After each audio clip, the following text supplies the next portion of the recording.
Hello दोस्तों, कैसे आप सब। उम्मीद है बढ़िया होंगे। तो दोस्तों, पिछली वीडियो में मैंने आपको बताया था प्रेजेंट इंडेफिनिट टेंस के नेगेटिव सेंटेंस के एग्जांपल दिए थे। ठीक है, तो यदि आपने वो वाला वीडियो देख लिया है और सीख लिया तो अच्छी बात है। अगर नहीं देगा तो देख लेना जा करके इस वीडियो के बाद। तो फिलहाल आज की वीडियो में आपको बताने वाला हूँ प्रेजेंट इंडेफिनिट टेंस के इंट्रोगेटिव सेंटेंस को कैसे बनाते हैं, यानी कि प्रेजेंट यानी कि सामान्य वर्तमान काल के प्रश्नवाचक वाले वाक्यों को हिंदी से इंग्लिश में कैसे ट्रांसलेट करते हैं। तो आज का हमारा टॉपिक है।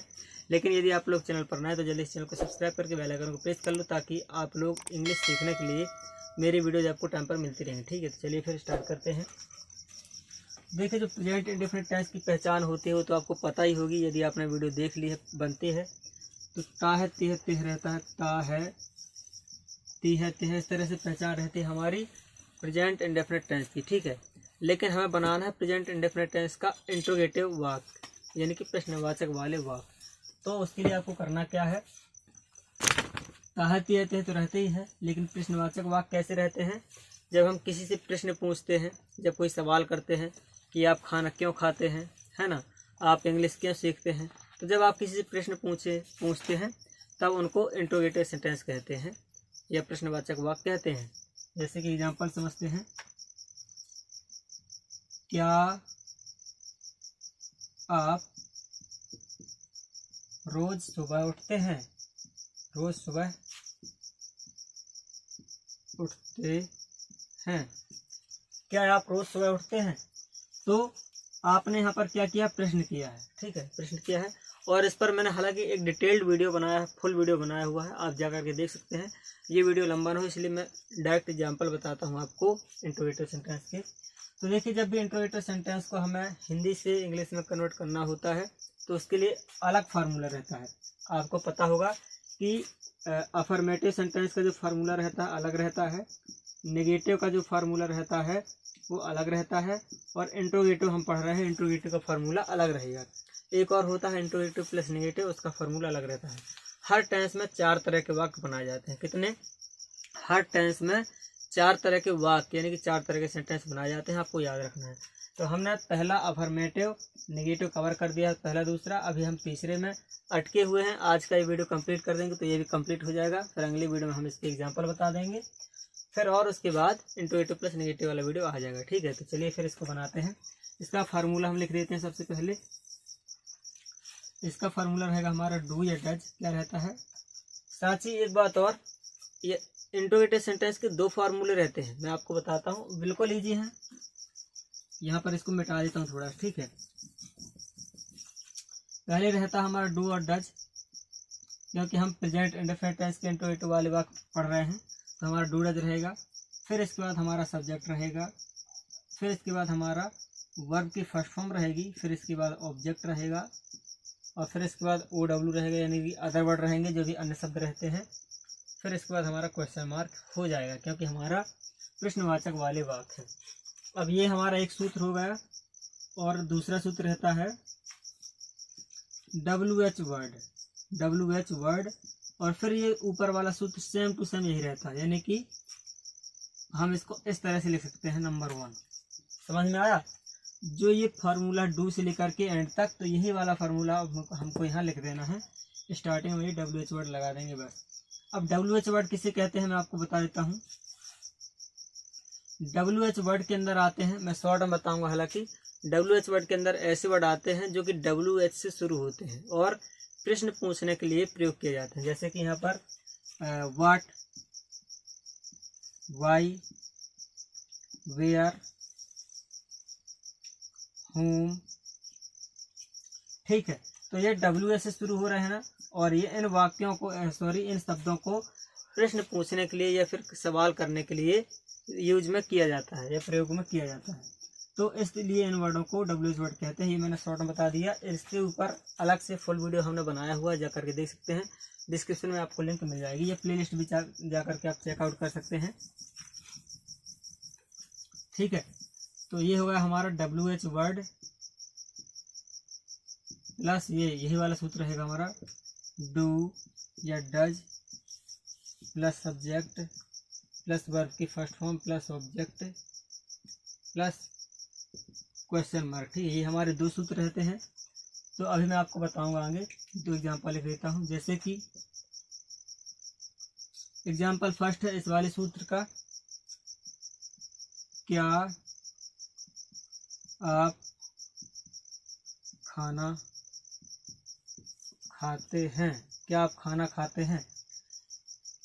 तो देखिए जब क्या शुरू में आए, क्या शुरू में आए, ये वाला वर्ड जब क्या शुरू में आए, जब भी कोई वाक्य डायरेक्ट क्या से शुरू होता है, क्या से, क्या आप स्कूल जाते हैं, क्या आप खाना खाते हैं, क्या आप किताब पढ़ते हैं, तब हमें इस ऊपर वाले सूत्र हैं कि नंबर 1 वाले सूत्र का प्रयोग करना है। ठीक है, याद रखना है। जब भी हमारा कोई भी वाक्य क्या से शुरू होता है तब हमें डायरेक्ट वाक्य को सहायक क्रियाओं से शुरू करना, लिखना। तो हम क्या करेंगे, यहाँ पर डू लगाएंगे। क्या लगाएंगे, डू यू, फिर सब्जेक्ट है तो डू यू ईट फूड, फिर लास्ट में क्वेश्चन मार्क हमें लगा देना। ठीक है, तो अभी मैं केवल इस वाले सूत्र के उदाहरण दे रहा हूँ आपको। एक ये वाला उदाहरण हो गया, फिर एक अभी नीचे दूंगा, दूसरा हो गया, क्या वे मैच खेलते हैं, क्या वे मैच खेलते हैं। ठीक है, क्या वे मैच खेलते हैं। तो क्या करेंगे इसको, देखो do they play match, do they play the match भी हम कर सकते हैं इसको, क्योंकि ये लोकप्रिय मैच है, लोकप्रिय खेल है। और जो भी लोकप्रिय वस्तुएं होती हैं, लोकप्रिय खेल होते हैं, उनके पहले हम द लगा सकते हैं। तो यहाँ ये एग्जाम्पल होगा जो जिसमें हमने डू का प्रयोग बताया है, और डच का प्रयोग हम बता देते हैं। एग्जाम्पल और लिख लिए हैं। अब हम यहाँ पर इन एग्जाम्पल्स में सूत्र नंबर 2 का यूज देखेंगे, प्रयोग देखेंगे। जैसे कि यहाँ पर देखना हमें, क्या वह खाना बनाती है। ठीक है, तो यहाँ पर हमें पहला सूत्र ही लगेगा, क्या वह खाना बनाती है।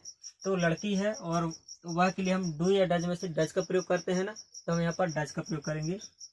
डज सी कुक फूड, फिर क्वेश्चन मार्क। तो हमने यहाँ पर डज का प्रयोग कर दिया। लेकिन ये जो 2 वाक्य है ना, ये 2 वाक्य मैंने इस सूत्र के प्रयोग में लिखे हैं, यानी कि दूसरे सूत्र का प्रयोग हुआ। क्यों, क्योंकि जब हमारा आप तालाब में क्यों या कैसे तैरते हैं। ठीक है, तो जब भी वाक्य के बीच में, हिंदी वाक्यों के बीच में क्या, क्यों, कैसे, कहाँ, किस लिए, इस तरह के वर्ड्स आते हैं, यानी कि प्रश्नवाचक शब्द आते हैं वाक्यों के बीच में, हिंदी वाक्यों के बीच में। कहाँ पर, हिंदी के वाक्यों के बीच में प्रश्नवाचक शब्द या फिर इंट्रोगेटिव वर्ड्स, ये WH वर्ड्स आते हैं। जैसे क्या, क्यों, यानी कि क्यों, कैसे आया है ना, तब हम सूत्र नंबर 2 का प्रयोग करेंगे। किसका, WH word plus do does plus subject plus verb plus subject, इस वाले सूत्र का प्रयोग करेंगे। तो हम सबसे पहले इनकी मीनिंग लिखेंगे। क्या लिखेंगे, जो हमारा सूत्र है, सूत्र में सबसे पहले हमारा WH वर्ड है ना, इसका मतलब कि हमें इनकी मीनिंग सबसे पहले लिखनी है। तो क्या और कैसे की, तो यदि क्या होता या क्यों होता, तो यहाँ पर ये एग्जाम्पल है जिसमें दोनों लिखे हैं, तो हम क्यों को और कैसे दोनों के हम एक साथ लिख लेते हैं क्योंकि जगह कम है। तो यहाँ पर क्यों हम सबसे पहले लिखेंगे वाई की जगह अगर कैसे होता तो कैसे के लिए हम क्या लिखते हैं, हाउ।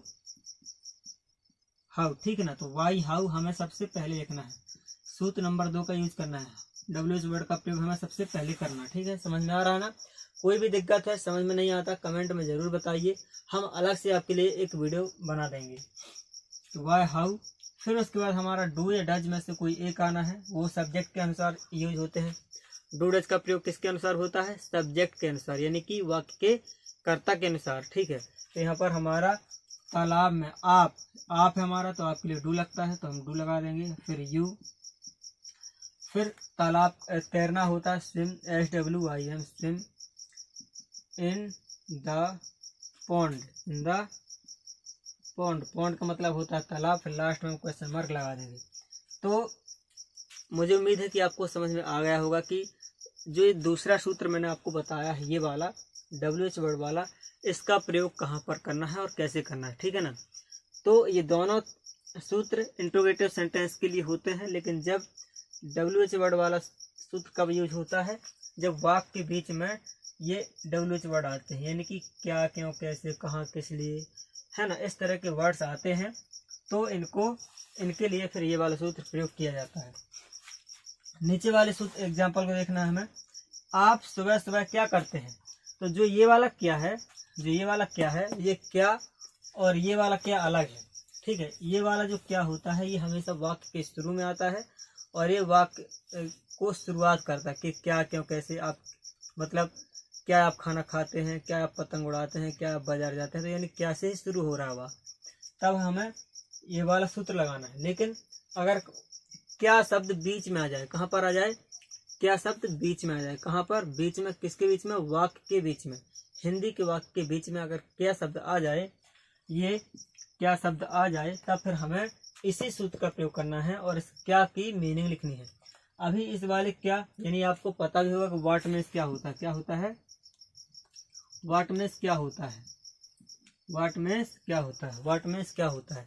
तो जब ये हमारा क्या वाक्य के शुरू में आ रहा था, कहाँ पर आ रहा था, वाक्य के शुरू में, तब हमें क्या की मीनिंग व्हाट यहाँ पर नहीं लिखना। क्या, जब हमारा क्या शब्द वाक्य के शुरू में आए तब हमें व्हाट नहीं लिखना है। लेकिन अगर वाक्य के बीच में क्या आता है, यहाँ पर अगर वाक्य के बीच में क्या आता है तब हमें व्हाट लिखना है। कहाँ लिखना है, व्हाट को शुरू में लिखना है। ऐसा नहीं कि क्या बीच में आया है तो आप भी व्हाट को वाक्य के बीच में ही लिख दें, ऐसा नहीं करना। अगर हिंदी के वाक्य में क्या शब्द बीच में आता है तो आपको जब इंग्लिश में ट्रांसलेट करना है इसे, तो क्या की मीनिंग को यानी कि व्हाट को वाक्य के शुरू में लिखना है। जैसे मैं अभी लिखूंगा यहाँ पर क्या की मीनिंग होती है व्हाट, तो व्हाट, फिर हम सहायक क्रिया लगाएंगे। WH वर्ड हमारा है ये, तो हमने लिख लिया। फिर सहायक क्रिया डू या डज में से कोई एक, तो आप है तो आपके लिए डू ही लगेगा। तो व्हाट डू यू, फिर ये डू जो हमारा है ये हमारा अलग है। क्या ये डू हमारा, ये हमारा डू अलग है। इस डू का मतलब होता है करना, ठीक है ना। एक डू एक सहायक क्रिया होती है और एक डू और होता है जो कि वर्ब होती है, क्रिया होती है, उसका मतलब होता है कोई काम करना, ठीक है। तो यहाँ पर ये वाला हमारा डू है, ये हमारा मीनिंग है, वर्ब है ना, तो इसका मतलब होता है काम करना। तो व्हाट डू, ये वाला डू हमारा सहायक क्रिया है। तो व्हाट डू यू डू, आप क्या करते हैं, इन दी मॉर्निंग, सुबह सुबह, इन दी मॉर्निंग, आप सुबह सुबह क्या करते हैं। तो देखिए जो इस तरह के एग्जाम्पल्स हैं, यानी कि प्रश्नवाचक वाक्यों के ऊपर, प्रश्नवाचक वाक्य के सूत्र के ऊपर जो एग्जाम्पल्स हैं, हमने और सारे एग्जाम्पल कवर किए हुए हैं, लगभग 10 से 15 एग्जाम्पल। तो उस पर हमने अलग वीडियो बनाया हुआ है, यदि आप देखना चाहते हैं तो इस वाले वीडियो के डिस्क्रिप्शन में आपको उस वीडियो की लिंक मिल जाएगी, जाकर के जरूर देखिए। और अभी तक चैनल को सब्सक्राइब नहीं किया तो जल्दी इस चैनल को सब्सक्राइब कर लें। और एक वीडियो आपके लिए हेल्पफुल रहा, वीडियो अच्छा लगता है तो वीडियो को लाइक जरूर कर देना।